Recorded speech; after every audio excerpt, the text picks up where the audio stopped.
जवाब मिलेंगे। साथियों, आज हम और मेरे साथी शक्ति जी आपके समक्ष, क्योंकि मीडिया में एक कैंपेन चलाया जा रहा है, मैं ये नहीं कह रहा हूँ आप चला रहे हैं, आपके माध्यम से निकल जाएगा। देश के प्रधानमंत्री और देश के शिक्षा मंत्री 25 लाख बच्चों के गुनहगार हैं। 25 लाख बच्चे जो नीट की धोखाधड़ी से प्रभावित हुए हैं वो गुनहगार हैं।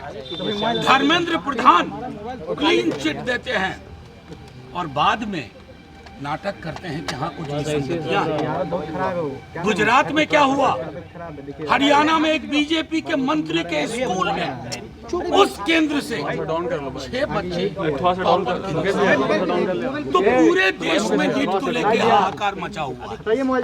और नीट के उस हाहाकार को जिसमें केंद्रीय शिक्षा मंत्री का इस्तीफा होना चाहिए, एनटीए को खत्म करना चाहिए, उसकी जगह पे क्या चर्चा चल रही है बिहार में कि गेस्ट हाउस बुकिंग किसने करा।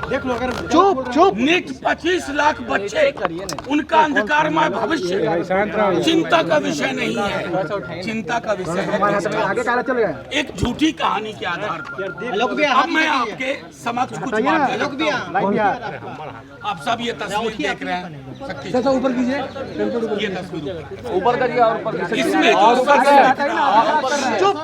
इसमें जो शख्स दिख रहा है, कौन डिस्टर्ब कर रहा है, कौन है लाइव यार? कबूलनामा है, कबूलनामा है, भारत लाइव, जिसका कन्फेशन ऑफ गिल्ट है।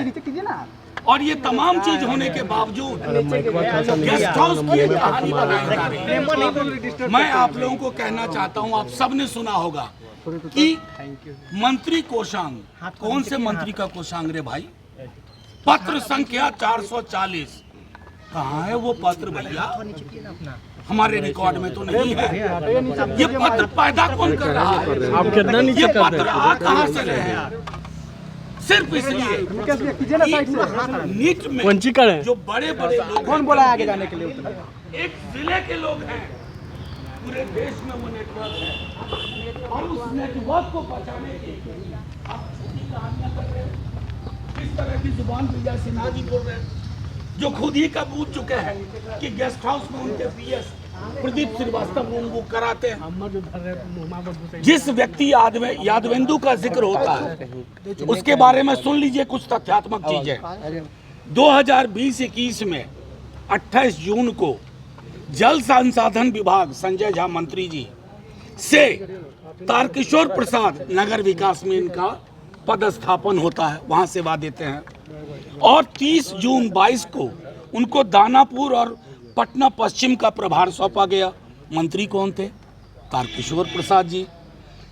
मैं ये कहना चाह रहा हूं कि ये पूरी कहानी जो चलाई गई, जिसमें एक सरकारी मुलाजिम को बदनाम करने की साजिश की गई, क्यों? कि बड़े चेहरों को बचाना है, जो नीट में अपराधी हैं, जिन्होंने ये षड्यंत्र रचा है, उनको बचाना है। धर्मेंद्र, मैं तो आपसे कहना चाहता हूं, आप सब समझदार लोग हैं, अगर इतना बड़ा घपला हुआ जो विजय सिन्हा जी कह रहे हैं, तो धर्मेंद्र प्रधान को इस्तीफा दे देना चाहिए। वो तो कह रहे थे कि कुछ हुआ ही नहीं है। ये तो सीधे तौर पर धर्मेंद्र प्रधान जी ही क्यों? मैंने प्रधानमंत्री जी की जुबान से एक शब्द नहीं सुना। एग्जाम वॉरियर किताब लिखते हैं, एक्चुअली उनकी पूरी सरकार स्कैम की सरकार है, वो लीकेज वॉरियर हैं। कहाँ लीक हो, कहाँ लीकेज हो, उसमें है। तो लब्बो लुबाब ये है कि आपके समक्ष, आप मीडिया के साथी भी ये ध्यान रखो, ये 25 लाख बच्चों के भविष्य का सवाल है। इसको एक गेस्ट हाउस की झूठी कहानी में मत उलझाइए, क्योंकि 25 लाख बच्चों की आह लगेगी सबको। 25 लाख युवाओं के सपनों की आह सबको लगेगी। वो सिर्फ शिक्षा मंत्री को आह नहीं लगेगी, वो तमाम लोग जो इस गुनाह में शरीक हैं, पर्दादारी कर रहे हैं, बड़े बड़े नाम। अभी एक अखबार है दैनिक भास्कर, उसने लिखा अप्रैल के महीने में कह दिया था किसी ने कि लीक हुआ। एनटीए से ईओयू अपनी बिहार वाली कुछ सवाल पूछ रही है, एनटीए किस दबाव में उनका जवाब नहीं दे रही है। तो कुल मिलाकर के मैं आप सबसे कहना चाहता हूं, अपनी भूमिका का निर्वहन करिए और 25 लाख बच्चों के भविष्य को गेस्ट हाउस की झूठी कहानी में मैं टिप्पणी नहीं करना चाहता कि फलाने मंत्री ने क्या कहा, चिलाने मंत्री ने क्या कहा, क्योंकि हम ये समझ चुके हैं यहाँ बिहार में सरकार नाम की कोई चीज नहीं है। हर कोई अपने अपने एजेंडे पर अपने आकाओं को बचाने में लगा हुआ है। आपके सवाल हो पूछिए। उप मुख्यमंत्री जो आरोप लगा रहे हैं उस पर आपका क्या